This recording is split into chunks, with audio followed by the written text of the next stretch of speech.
Varicose veins కి సరైన చికిత్స కోసం సంప్రదించండి ఎవిస్ హాస్పిటల్. నమస్కారం. కార్తీక పురాణం 14వ రోజు పారాయణలోకి వచ్చాం. రోజు 14 కానీ ఈరోజు పౌర్ణమి వచ్చింది. పౌర్ణమి నాడు ఉదయకాలంలో ఉపవాసం ఉండటము, సాయంకాలం చుక్కలు చంద్రోదయం అయిన తర్వాత దీపారాధన చేసుకోవటం, తర్వాత వెండి దానం చేయొచ్చట ఈ రోజున. ఒకవేళ మనం దీపదానం చేయదలుచుకుంటే వెండి దీపారాధన కుందిని కనుక దానం చేస్తే మానసికమైన అశాంతి, కుటుంబంలో ఏర్పడినటువంటి ఇబ్బందులు తొలగి మంచి కుటుంబ సౌఖ్యం లభిస్తుందట.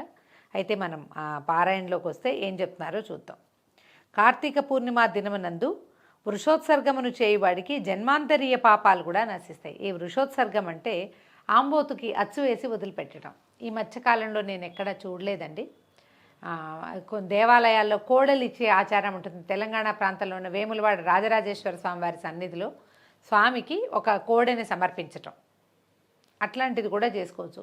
శ్రీశైలంలో కూడా ఇవ్వచ్చు. ఏదైనా దేవాలయానికి సంబంధించి మనం ఇలాంటిది ఏదైనా చేయొచ్చు. వృషోత్సర్గము కొంతమంది కలిసి కూడి చేసుకునే సంప్రదాయం కూడా ఇవాళ రేపు కనిపిస్తోంది. ఈ ఆబోతుని అచ్చు వేసి ఊళ్ళ మీద వదిలిపెట్టడం అనేది పాతకాలంలో జరిగేది. వ్యవసాయ ఆధారిత ప్రాంతాలుగా ఉండేవి మనవన్నీ. అందరిళ్లలోనూ ఆవులు ఉండేవి, కానీ ఆంబోతులు మాత్రం అచ్చువేసిన ఆంబోతులు తక్కువ ఉండేవి. మిగిలిన వాటన్నిటిని ఎడ్లుగా మార్చేసేవాళ్ళు. సో ప్రత్యేకంగా ఆబోతును వదిలిపెట్టడం అనేది ఇక్కడ కార్తీకంలో చాలా విశేషంగా చేసేది. ఎక్కడైనా గోశాలల్లో కనుక అవకాశం ఉంటే ఒక ఆంబోతుకి కావలసిన ఆహార పదార్థాలని మనం పంపించినా కూడా ఈ ఫలితం లభిస్తుందట.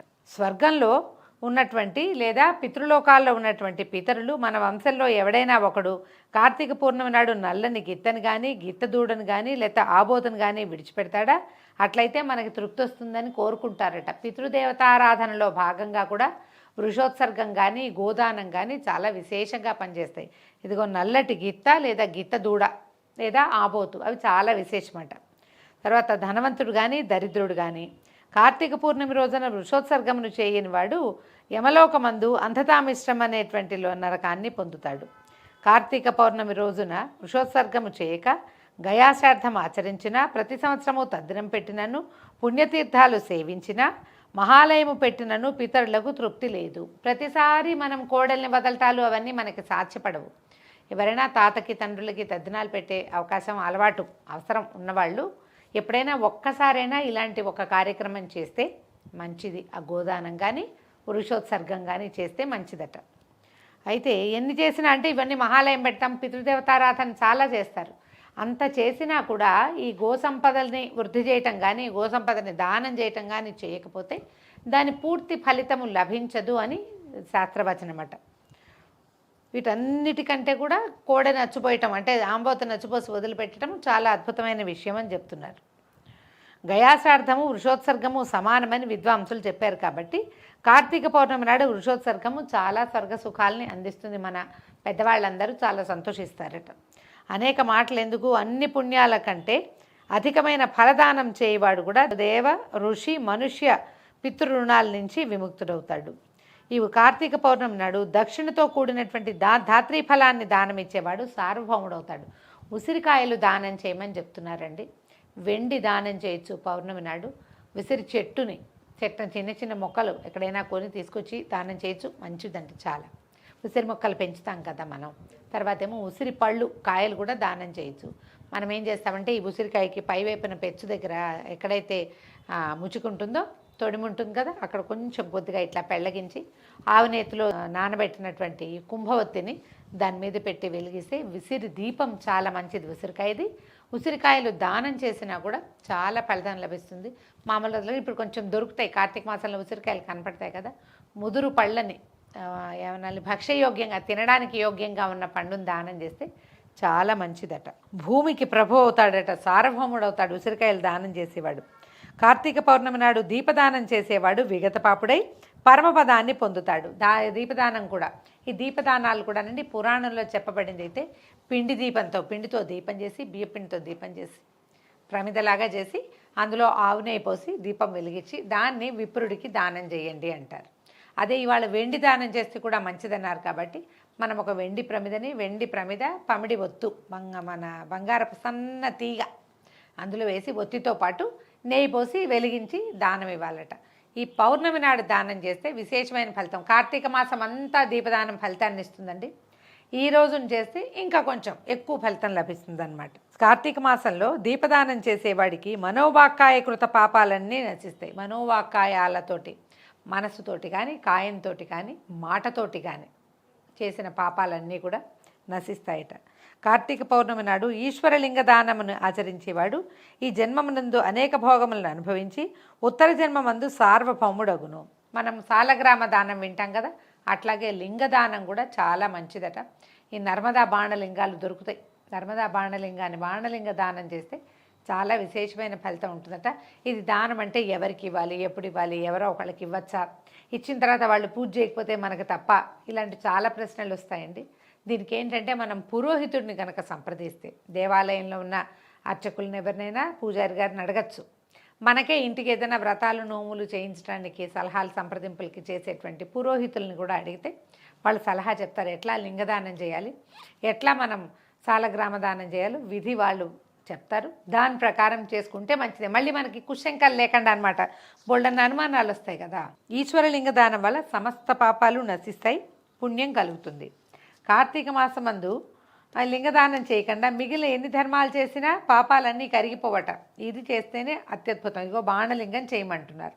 కార్తీకంలో భోజనానికి ఒక విధి చెప్తున్నారండి. కార్తీక మాసంలో అమావాస్య యందు, పూర్ణిమ యందు, పితృదినమందు, ఆదివారమందు, సూర్యచంద్ర గ్రహణములందు రాత్రి భోజనం చేయకూడదు. అంటే ఇప్పుడు మనం ఏం చేస్తున్నాము, పౌర్ణమి నాడు పగలు ఉపవాసం ఉండి రాత్రి భోజనం చేస్తున్నాం కదా. ఇది ఎవరికి చెప్పారు? మరి మీరు నెల రోజులు ప్రతిరోజు నియమం పెట్టుకుని చేసే వాళ్ళకి ఈ పద్ధతి చెప్తున్నారు, రాత్రిపూట భోజనం చేయకూడదు అని చెప్పి. తర్వాత పితృదివసాలు కూడా, ఏదైనా పితృదినం వస్తే ఎలాగూ పితృకార్యాలప్పుడు రాత్రిపూట భోజనాలు చెయ్యరు ఖచ్చితంగానే. కార్తీక మాసపు ఏకాదశి నాడు రాత్రింబగళ్ళు, వ్యతిపాత వైద్యుతి మొదలగు నిషిద్ధ దినములందు రాత్రి భుజించరాదు. కార్తీక మాసమే కాదు, ఏకాదశిలో ఎప్పుడు కూడా ఉపవాసం ఉంటే రాత్రి భోజనం పనికిరాదు. మొత్తం రోజంతా ఉపవాసం ఉండాల్సిందే. మరి ద్వాదశి నాడే మనం భోజనం చేస్తాం, ద్వాదశి పారణ చేస్తాం. అప్పుడు ఛాయానక్తంను చేయవలను కానీ రాత్రి భోజనం చేయకూడదు. ఛాయానక్తమే రాత్రి భోజన ఫలితాన్ని ఇస్తుంది. కాబట్టి రాత్రి భోజనము చేయకూడని దినములందు కార్తీక వ్రతం చేయవాడు ఛాయానక్తమునే గ్రహించవలను. అంటే ఛాయానక్తం అంటే ఏంటో చెప్తున్నారు. తన శరీరము కొలతకు రెట్టింపు నీడ వచ్చినప్పుడు భుజించటం. ఇది నిషిద్ధ దినములందు గృహస్థునకు ఎల్లప్పుడూ యతులకు విహితము. అంటే మనము ఎండలో సూర్యుడికి ఎదురుకుండా నిలబడి మన నీడకి రెట్టింపు వచ్చినప్పుడు అన్నం తినచ్చు, రాత్రిపూట తినకూడదు. ఈ విధానాలు ఇప్పుడు ఎవరు పాటించట్లేదంటే అసలు మనకి ఎండే కనపడదు, ఎట్లా చూస్తామంటారు. పురాణంలో ఉన్నది కాబట్టి మనం చెప్పుకుంటున్నాము, వింటున్నాము అంతే. దీని మీద ఎక్కువ ఆలోచించి ఏం చేయాలి అని ప్రశ్నించద్దండి. కొన్ని విషయాలు పాతకాలపు పద్ధతి, పురాతన కాలంలో అవి పాటించేవారు. ఇప్పుడు మనకు అవకాశాలు కూడా లేవు కదా.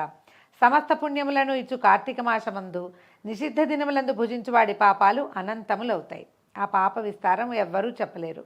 అలాగే కార్తీకంలో కొన్ని చేయకూడని పనులు ప్రత్యేకంగా చెప్తున్నారు. తలంటుకోవటం, పగలు నిద్ర, కంచుపాత్రలో భోజనము, మఠాన్న భోజనము, గృహమందు స్నానము, నిషిద్ధ దినములందు రాత్రి భోజనము, వేదశాస్త్ర నింద ఎప్పుడూ జరపకూడదు. ఈ 7 చేయకూడదు. దైలాభ్యంగనం అంటే తలంటుకోవటం, అంటే ఒంటికి తలకి నూనె రాసి స్నానం చేయటం అనేది చేయకూడదు. ఇది ఎవరికి చెప్పబడింది, అందరికీ అని తీసుకోలేమండి మనం. ఎవరైతే కార్తీక విధిని ఆచరించాలి నెల రోజులు అని భావిస్తారో వాళ్ళకి పనికిరాదు. కార్తీక విధి నెల రోజులు మీరు చేయదలుచుకున్న వాళ్ళు ఇంట్లో స్నానం చేయకూడదంటే మనకు అవకాశం ఏముంది? పూర్వం ఏం చేసేవాళ్ళు, నదీ తీరాలకు వెళ్ళిపోయి తీర్థాటనకు వెళ్ళి ప్రతిరోజు పొద్దున్నే సమీపంలో ఉన్న నదికి వెళ్ళి స్నానాలు చేసి వచ్చేవాళ్ళు. ఆ అవకాశం ఉన్నవాళ్ళు చేయగలుగుతారు. చేయలేని వాళ్ళు దండం పెట్టి నెలలో ఒక్కరోజు ఒక పర్వదినం నాడు నదీ స్నానం చేసి మా వల్ల ఇదే అయింది స్వామి అని దండం పెట్టుకుంటాం. కార్తీక మాసం నందు శరీర సామర్థ్యం ఉండి కూడా ఇంట్లో వేడి నీళ్ళతో స్నానం చేస్తే ఆ స్నానం కళ్ళుతో స్నానం అవుతుందని బ్రహ్మదేవుడు చెప్పాడు. అంటే ఇప్పుడు మీరు చన్నీళ్ళు చేయగలిగి కూడా వేడి నీళ్ళు పోసుకోవాలనుకోకూడదు. అనారోగ్యము, గర్భవతులు, చంటిపిల్లలు, పసిపిల్లల తల్లులు, బాలింతలు, చన్నీళ్ళు అసలు పడని వాళ్ళు, ఏదైనా శ్వాసకోశ వ్యాధులతో బాధపడేవాళ్ళు, జ్వరము, రోగులు, వీళ్ళు చన్నీళ్ళ స్నానం చేయకూడదు. కానీ ఆరోగ్యంగా శుభ్రంగా ఉండి స్నానం చేయగలిగే అవకాశం ఉన్నప్పుడు అప్పుడు కనుక మీరు వేడి నీళ్ళు పోసుకుంటే కళ్ళుతో స్నానం చేసినట్టు అవుతుంది. తులయందు రవి ఉండగా కార్తీక మాసమందు నదీ స్నానం ముఖ్యము, సర్వశ్రేష్టం. తులారాశిలో సూర్యుడు ప్రవేశించింది మొదలు నెల రోజులు నదీ స్నానమే చేయవలను. ఇట్లా నది లేనిచో తటాకమందు కానీ కాలవలందు కానీ బావుల వద్ద కానీ స్నానం చేయవలను. తటాక కూపంలందు స్నాన సమయంలో గంగా ప్రార్థన చేయాలి. ఇది గంగ యందును గోదావరి యందును మహానదుల యందును అవసరము.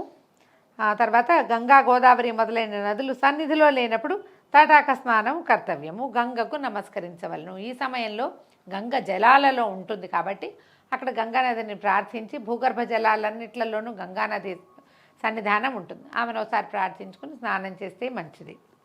కార్తీక మాసము ప్రాతస్నానం ఆచరించని వాడు నరకమందు యాతల్ని అనుభవించి తర్వాత నీచ జన్మని పొందుతాడు.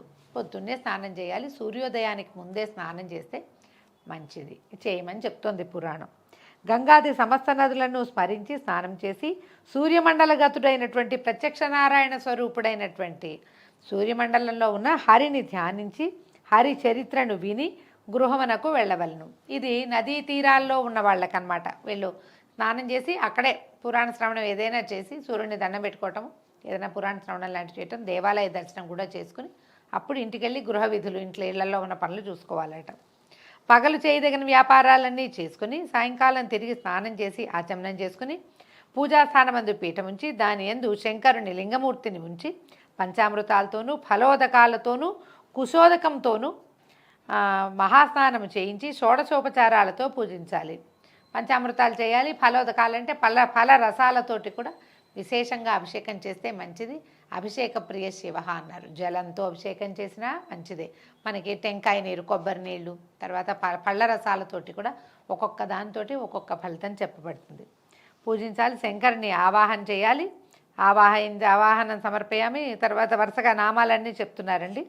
షోడచోపచారాలతోటి శంకరుని అర్చించాలి, శివార్చన చేసుకోవాలి. తర్వాత భక్తితో పూజించి మాసమంతా సహస్రనామాలతోటి నిత్యము పూజించి పూజావసానంలో ఆ మంత్రంతో అర్ఘ్యం ఇవ్వాలి. ఇట్లా చేస్తే కనుక, అంటే మనం 16 షోడశోపచారాలు ప్రదోషకాలార్చన చాలా విశేషమని చెప్తారండి. ఉదయకాలం స్నానం చేయటము, సాయంకాలము ప్రదోషకాలార్చన సాయంకాలం వేళ శివుని గారికి అర్చిస్తే చాలా విశేషం అని చెప్తున్నారు. తన శక్తి కొద్దీ దీపమాలలు సమర్పించి శక్తివంచన లేకుండా బ్రాహ్మణులకి దానం చేయాలి. ఈ ప్రకారంగా కార్తీక మాసం అంతా కూడా బ్రాహ్మణులతో కలిసి నక్తవ్రతాన్ని చేయువాడు 1000 సోమయాగాలు, 100 వాజపేయ యాగాలు, 1000 అశ్వమేధ యాగాలు చేసినటువంటి ఫలితాన్ని పొందుతాడు. అంటే ప్రతి సాయంకాలము ఇలాగ ప్రదోష కాలార్చన సూర్యాస్తమయం అయ్యి చంద్రోదయం అవుతున్న కాలంలో కనుక శివార్చన చేసుకున్న వాడికి విశేషమైన ఫలితం లభిస్తుంది. మన ఇంట్లో శివలింగం లేదు, మన ఇంట్లో శివార్చన అలవాటు లేదు, మనకి అర్చన రాదు, ఇలా ఏమీ ఆలోచించదండి. పురాణం ఖచ్చితంగా చెప్పే విషయాలన్నిట్లకి అమెండ్మెంట్ తప్పకుండా ఉంటాయి. మనం ఇంట్లో ఏ దేవతార్చన ఉంటే అక్కడ దీపారాధన చేసుకోవటం, కొంచెం పూజ చేసుకోవటం, సాయంకాలం వేళ శివాలయానికి వెళ్ళడం కూడా ఇలాంటి ఫలితాన్నే ఇస్తుంది. ముందు చెప్తారన్నమాట. కార్తీక మాసం నందు ఈ ప్రకారంగా మాసనక్త వ్రతాన్ని ఆచరించేవాడు పాపాలని సమూలంగా పోగొట్టుకుంటాడని నారదాదులు చెప్పారు. పుణ్యం పెరుగుతుంది, సమస్త పాపాలు నశిస్తాయి, సందేహం లేదు. కార్తీక మాసంలో చతుర్దశి యందు పితృప్రీతి కొరకు బ్రాహ్మణునికి భోజనం పెడితే పితరులందరూ తృప్తి పొందుతారు. మనం ఇవాళ పౌర్ణమిలోకి వచ్చేసాం కదా, చతుర్దశి నాడు ఇది విశేషమట, కానీ పౌర్ణమి నాడు చెప్తున్నారు ఇది. కార్తీక మాసపు శుక్ల చతుర్దశి యందు కుమారుడు గనక తర్పణం విడిస్తే పితృలోకంలో ఉండేటువంటి పితరులు తృప్తి పొందుతారు. తర్పణాలు విడిచేందుకు ప్రత్యేక కాలం కూడా చెప్తారండి. చతుర్దశి నాడు తర్పణం విశేషమని చెప్తున్నారు. కార్తీక మాసంలో చతుర్దశి నాడు లేదా పౌర్ణమి నాడు ఫలదానాన్ని చేసేవాడు వాడికి సంతానానికి విచ్ఛేదం కలగదు, ఎటువంటి సందేహము లేదు. ఫలదానం కూడా చేయమంటున్నారు విశేషంగా. శంకరుని ఆరాధించి తిలదానం చేసేవాడు కూడా తిలలు దానం చేయాలి. ఇప్పుడు నువ్వులు దానం అనగానే నువ్వులు దానం తీసుకునేవాళ్ళు దానికి పరిహారంగా సహస్ర గాయత్రి చేసుకోవాలట. చాలామంది తీసుకోరు, నువ్వులు దానం తీసుకునేందుకు రారు. అందుకని నువ్వులతోటి ఏదైనా తీయని పదార్థం చేసి అవి పంచిపెట్టినా కూడా వాళ్ళకి దానం పుచ్చుకున్న పరిహారం చేసుకోవాల్సిన శ్రమ ఉండదు, మనకి దానం చేసిన ఫలితం కూడా లభిస్తుందట. సమస్త పాపాలని పోగొట్టేది, సమస్తమైన పుణ్యాల్ని వృద్ధిపరిచేది అయినటువంటి ఈ కార్తీక వ్రతాన్ని చేయవాళ్ళు విగత పాపులై మోక్షాన్ని పొందుతారు. అవకాశం ఉంటే మనకి ఇన్ని రకాలు చెప్పారు, స్నానము, దానము, కథాశ్రవణము, ఎన్ని రకాలు చెప్పారు, దీపదానము, ఉపవాసాలు, దేవాలయ సందర్శనము, తీర్థాటనము, నదీ స్నానము, వీటిలలో ఏది చేసినా కూడా ఇది కార్తీక మాసము, ఇప్పుడు చేయవలసిన విధి అని తెలుసుకొని జ్ఞప్తితోటి జ్ఞానంతో చేస్తే కనుక తప్పకుండా ఫలితం లభిస్తుంది. ఈ అధ్యాయాన్ని ప్రత్యేకంగా ఇది ఇలా చేయటం వల్ల పుణ్యం లభిస్తుంది అని చెప్పబడిన ఈ 14వ అధ్యాయాన్ని విన్న వాళ్ళకి కూడా సమస్త పాతకాలకి ప్రాయశ్చిత్తం చేసుకున్న వాళ్ళు అవుతారని చెప్తున్నారు. దీంతో 14వ రోజు పారాయణ పూర్తయిందండి. రేపు ఉదయం మళ్ళీ 15వ రోజు పారాయణతో కలుసుకుందాం. నమస్కారం.